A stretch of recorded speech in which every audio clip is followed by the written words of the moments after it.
were blanks, you dipshit! An elderly man named Joe visits his usual bank to inquire about a letter he recently received at home. The letter was an early warning from the bank, urging Joe to pay off his loan installments immediately or risk losing his house. Yet from the beginning, it was actually the bank that offered him the loan and advised him to invest the money so he could enjoy the interest. Later, it was revealed that all of it was just a scam by the bank. They took advantage of the fact that elderly people are more easily deceived and rarely read the fine print in loan agreements. But the possible was disclosed. You're on the yellow notice. In the middle of the conversation between Joe and the bank representative, a robbery suddenly takes place. 3 heavily armed men storm into the bank. It's obvious they are professionals. One of them even approaches Joe and talks to him for quite a while. He shows empathy toward Joe's situation and shares why they despise the American banking system, so much so that they decided to rob it. It's all yours. No, my friend, not from you. Chuck, give me your wallet. Okay. Pussycat. Shut up. Shortly after the robbers flee, the FBI arrives and begins interrogating the witnesses. Joe provides a crucial detail. One of the robbers had a neck tattoo, which could serve as a lead in identifying him. The incident leaves a lasting impression on Joe. The next day, when he meets his 2 longtime friends, he can't stop talking about how the robbery unfolded. But their conversation is cut short when each of them receives an invitation to attend a union meeting. Joe and his 2 friends have been close for decades, ever since working together at a factory. Unfortunately, at the meeting, the company announces that it will no longer be able to pay out any pension funds. Within 30 days, the factory will relocate all operations to Vietnam, and during this transition, the pensions managed by the company are at risk of disappearing forever. To move all manufacturing to Vietnam. The pension fund is being dissolved. I mean, shit to you people. After the meeting, Joe and his friends feel deeply frustrated. They've relied on their pensions to meet their daily needs. What's worse, neither of Joe's friends owns a home, so they must pay rent every month. And now they have no idea where that money will come from. Even so, they try to stay positive and believe that every problem has a solution. But things get even worse. Willy, one of Joe's friends, is suffering from kidney failure. He has been secretly undergoing dialysis at the hospital. Sadly, his condition is deteriorating, and his only hope is a kidney transplant. However, due to his age, the insurance company refuses to register him as a transplant recipient. Despite it all, Willy seems resigned. He believes his time is running out. What saddens him most is not being able to visit his granddaughter every month, simply because he can't afford it. Meanwhile, their other friend, Al, is a former musician. To make ends meet, he now teaches kids how to play the saxophone. However, the chaotic noise from his students often gives him a headache. One of his students has a grandmother named Annie, who happens to be a longtime fan of Al. She used to attend his concerts back in the day. Al never expected that even in his twilight years, a woman would still be interested in him. I'll see you at the store, okay? See you at the store. Yep. That evening, they gather at a senior community center to celebrate Willy's birthday. In the middle of the celebration, Joe suddenly proposes a shocking idea: robbing a bank. Naturally, both of his friends immediately reject the idea. They think it's crazy. How could 3 elderly men rob a bank? They can barely get out of their chairs, let alone take on armed guards. Of robbing a bank. Oh. These banks practically destroyed this country. Willie be able to get on a plane and go and see his granddaughter. Their conversation is interrupted when the birthday party begins. But when Willy is asked to make a wish, he has a moment of realization. That night, he feels deeply restless. He reflects on how many of his life's dreams have never come true. Now even their pension is gone. He begins to wonder, maybe robbing a bank really is their only way out? After all, if the plan fails, prison life might not be so bad. They're not young anymore anyway. Now they just need one more member. Joe and Willy try to persuade Al to change his mind, but Al is known to be stubborn and is shocked that his friends would go to such lengths to plan a bank robbery.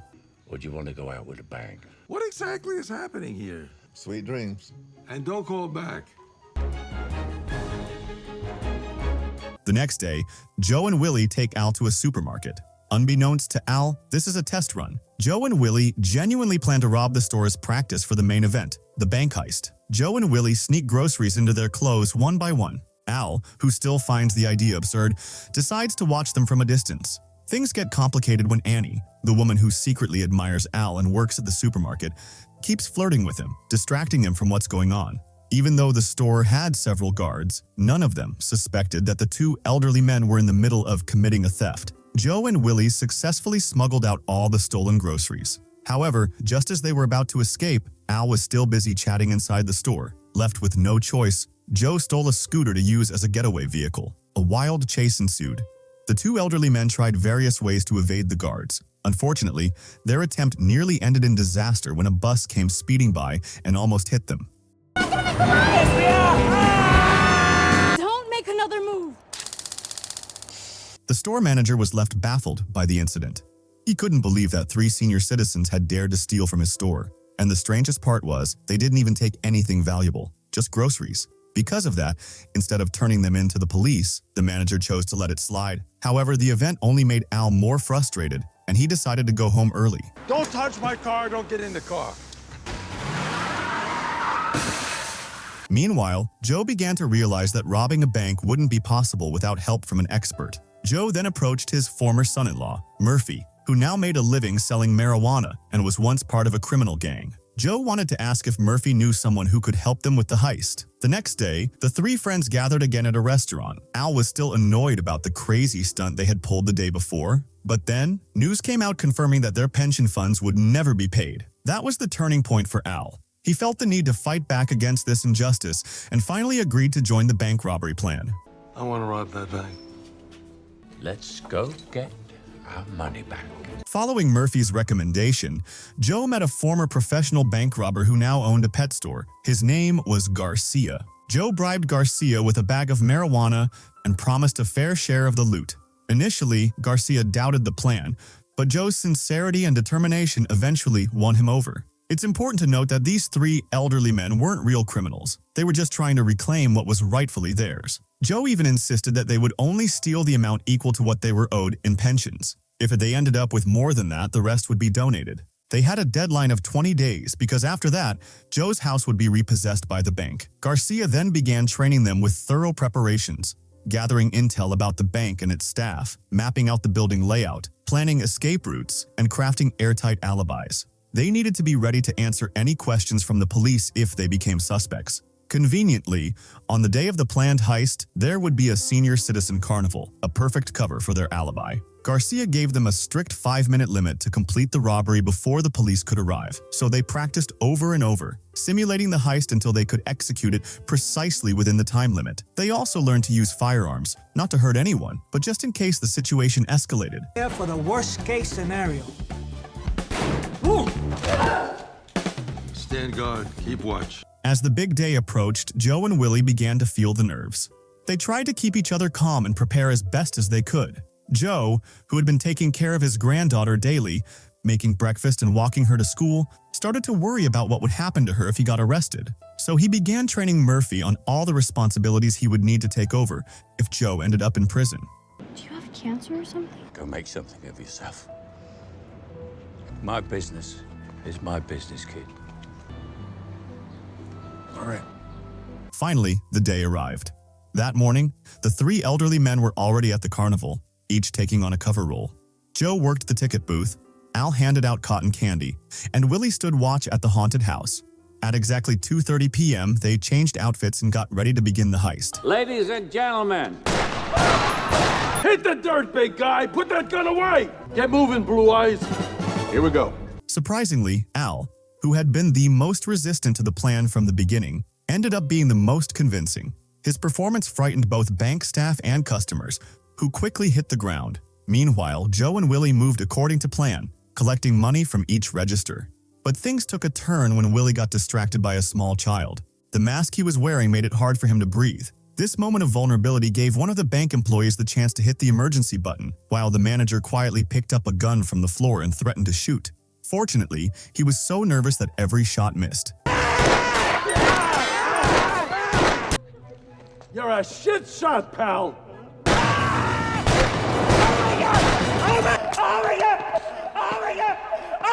Those were blanks, you dipshit!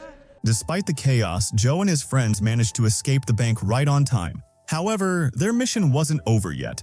There were still several details to take care of to ensure the operation was truly flawless.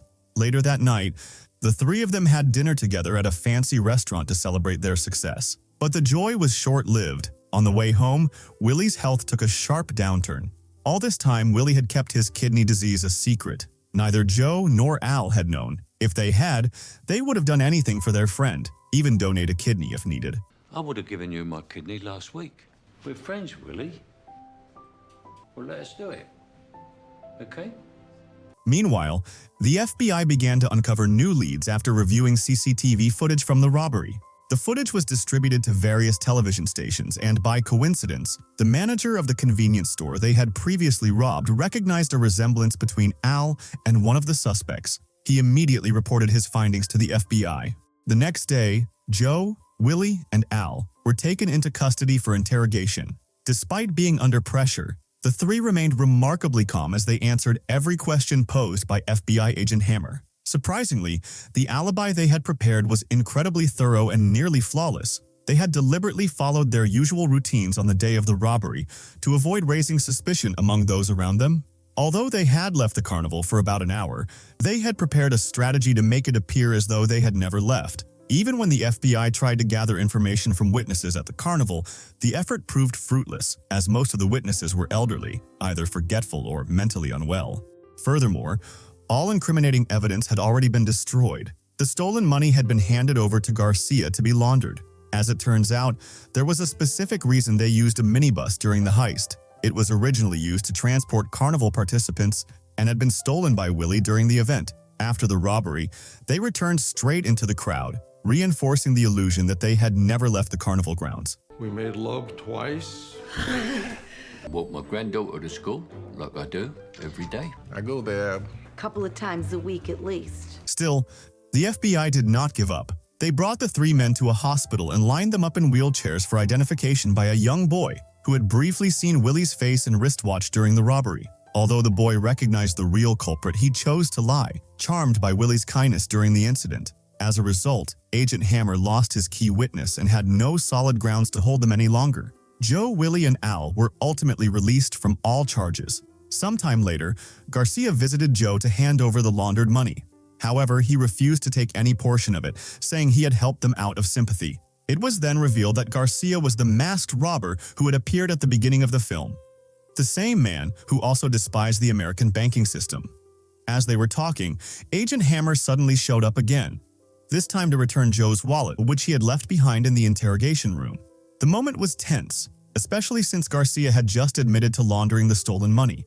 Even worse, in the puppy crate Garcia had brought, there was a large pile of cash.